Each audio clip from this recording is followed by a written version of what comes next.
Dizziness threatened Scott, blindsided by the question that escaped her lips. Words that felt like an uppercut to the jaw and impacted his vision in the same way.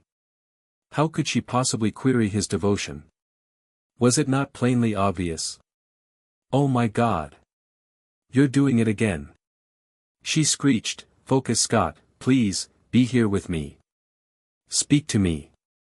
I'm not a mind reader. You need to answer the question out loud." "I don't know how to." "It's so ridiculous," he said. Aria's mouth hung open, hurt clear in the eyes that began to shed tears. "Ridiculous.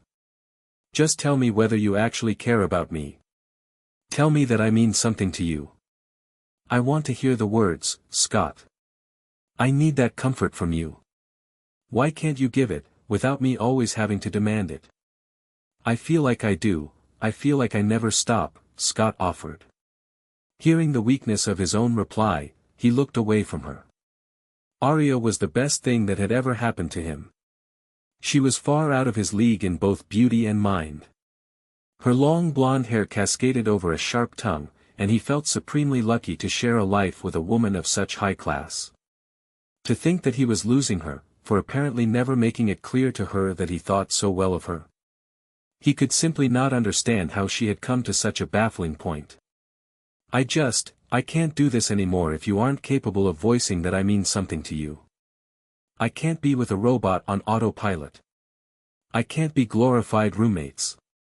Before he could respond, she turned and walked away from him, shutting herself in their shared bedroom without further argument. He stood alone, his hands shaking involuntarily and unsure of what to do next.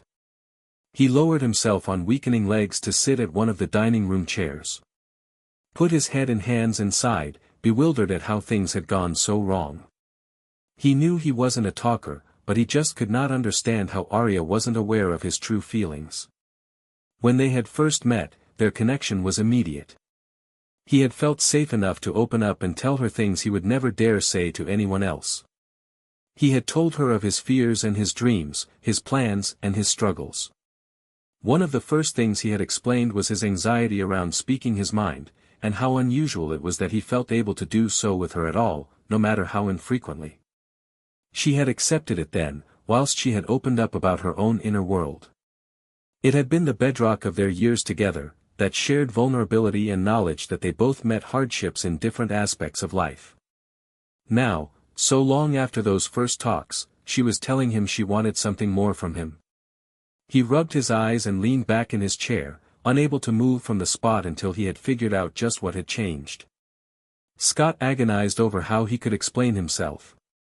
He tried to form a list in his mind of how he had already told her, so many times, how he felt. There was the obvious. He had asked her to marry him. Wah!